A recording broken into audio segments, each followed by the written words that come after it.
Hoje eu vou conversar com vocês sobre luto em tempos de Covid.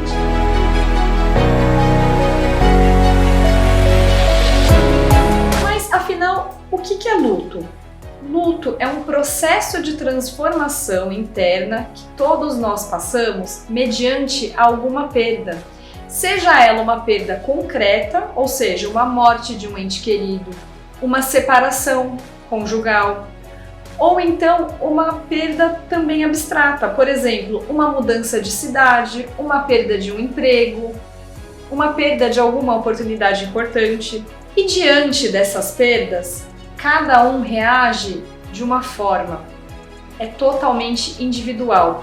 E essa reação tem a ver com experiências daquela pessoa, tem a ver com características da personalidade de quem está vivendo, além de fatores culturais, religiosos. Sim, a religião pauta bastante nesse tema, né, sobre perda, sobre morte, por exemplo.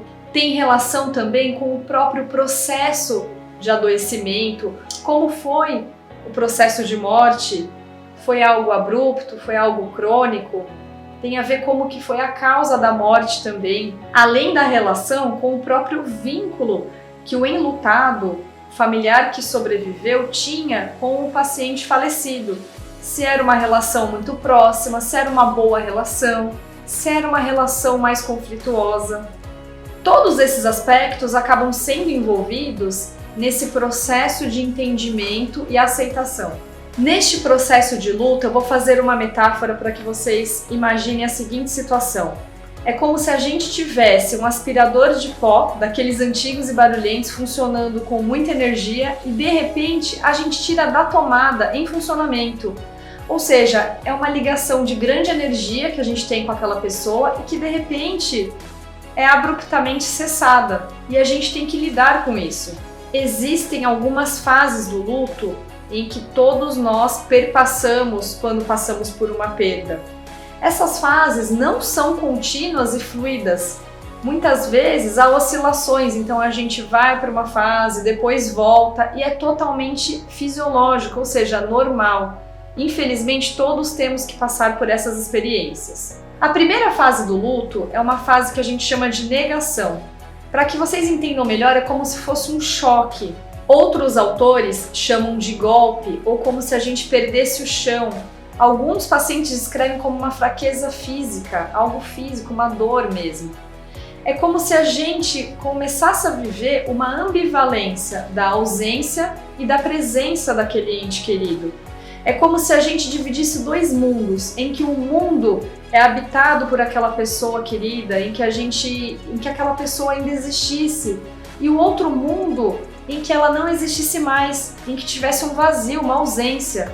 Então, aos poucos, a gente vai reconhecendo, a nossa mente vai reconhecendo que aquela pessoa morreu em ondas, em oscilações. Então, a gente vai e volta entre este mundo que a pessoa ainda existe, ainda habita, e aquele mundo em que, infelizmente, tragicamente, ela se foi. E para isso, vocês podem imaginar a tamanha energia que o nosso emocional precisa depositar para que a gente vai se convencendo de que aquilo está acontecendo. E vocês podem imaginar que involuntariamente o nosso emocional causa uma rejeição nessa aceitação. É como se o fato se eu não aceitar que aquela pessoa morreu, então ela ainda existe. Só que aos poucos a realidade vai tomando conta, ela vai se preenchendo. E com isso, essa realidade dá espaço à fase de imensa tristeza, de imensa melancolia, imenso vazio, mas que se faz necessário. A gente então precisa de tempo e energia para que esse processo vá acontecendo. É claro que a gente tem algumas classificações, como por exemplo o DSM-5, em que é citado que o luto normal é aquele de até 12 meses para os adultos e 6 meses para as crianças. Mas de fato eu não acho que a gente tenha que seguir uma regra em relação a isso. Cada um passa por esse processo de maneira singular e a gente tem que respeitar o tempo de cada um e a capacidade de lidar com isso. Então, você que está assistindo, entenda. Nesse momento, sentir angústia e desespero é algo totalmente esperado, normal. Mas o que eu posso te dizer é que a princípio vem como algo onipresente, o tempo todo, em todo lugar. E com o passar do tempo, isso se torna como ondas, que vai e vem. A princípio, essas ondas são espontâneas e depois, com o decorrer do tempo, essas ondas são estimuladas a partir de gatilhos que trazem lembranças. Então, se eu vejo uma foto, se eu vejo um objeto, isso me faz lembrar do ente querido. Depois, então, desse processo de tristeza, angústia, até mesmo raiva, a gente chega finalmente a um processo de aceitação, que é a última fase. E na aceitação a gente entende que a gente precisa restabelecer um novo tipo de vínculo com esse familiar ou amigo que se foi, de uma outra maneira, na crença de cada um.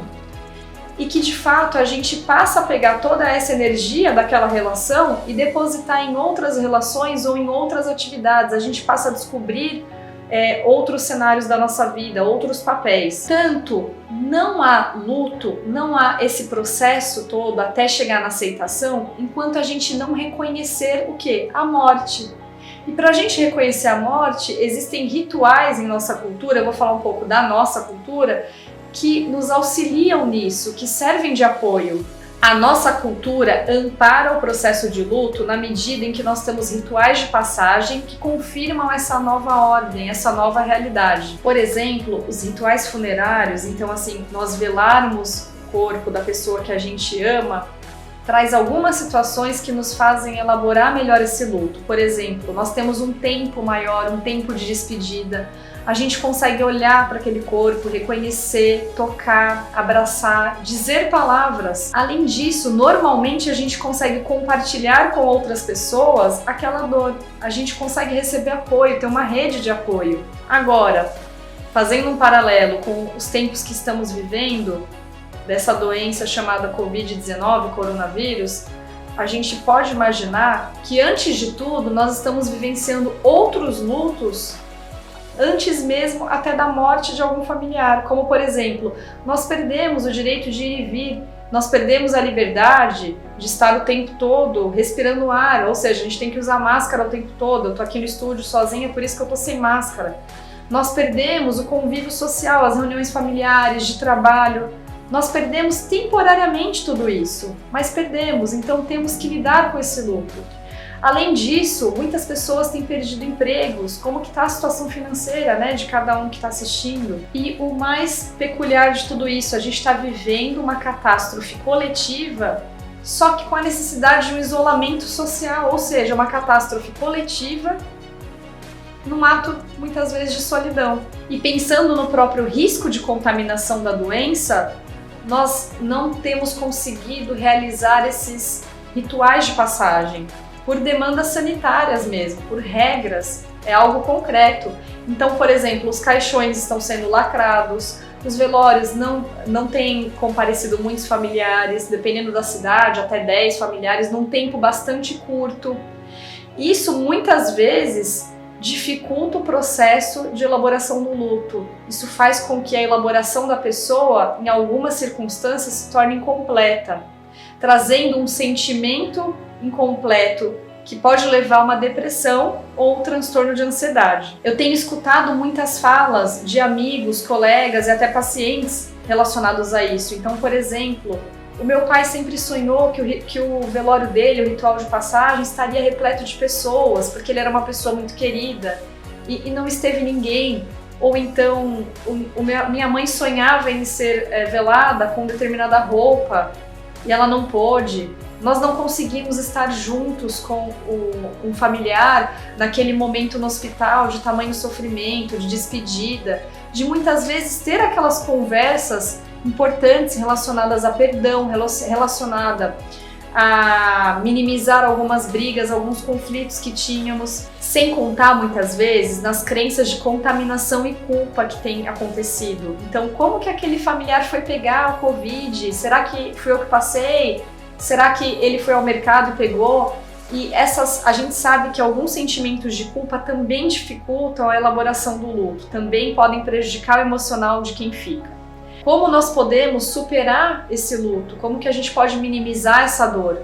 É claro que o luto, por ser um processo natural da nossa vida, não é algo que seja tratado como um transtorno, não é algo, portanto, que tem que ser medicalizado. Tem que ser sentido sim a raiva, a tristeza, tudo isso faz parte para que a gente estabeleça algum tipo de força logo em seguida, quando tudo melhora.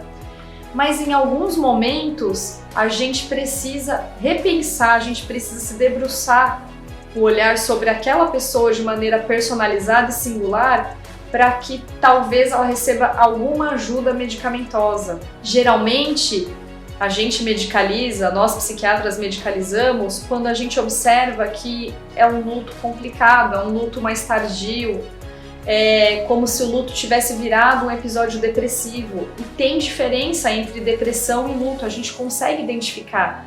Então, por exemplo, se aquela tristeza não vem em ondas, se ela vem o tempo todo, se o paciente tem uma visão de futuro negativa, ele não consegue, apesar da perda, pensar num futuro positivo, pensar que existe uma luz no fim do túnel.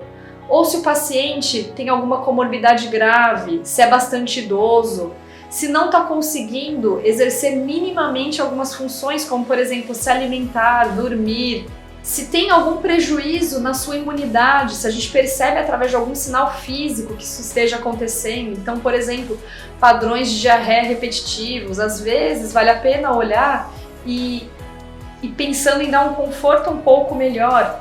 Se não está conseguindo de maneira alguma exercer suas atividades, voltar às suas atividades mínimas do dia a dia, do trabalho, enfim. É claro que esse trabalho tem que ser em conjunto com a equipe da psicologia, porque muitas vezes na busca, na terapia, eu consigo lidar com fatores individuais meus que me fortalecem no enfrentamento do luto, na aceitação.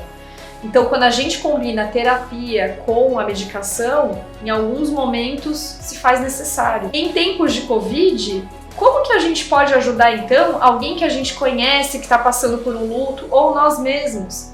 A gente pode se adaptar a essa realidade, é claro que não da maneira como a gente foi ensinado através da cultura, presencialmente, mas a gente pode efetuar videochamadas para as pessoas que estão passando por isso, a gente pode tentar ressignificar alguns aspectos daquela pessoa que faleceu. Então, por exemplo, se o caixão está lacrado, algumas pessoas têm me dito que têm colocado fotos.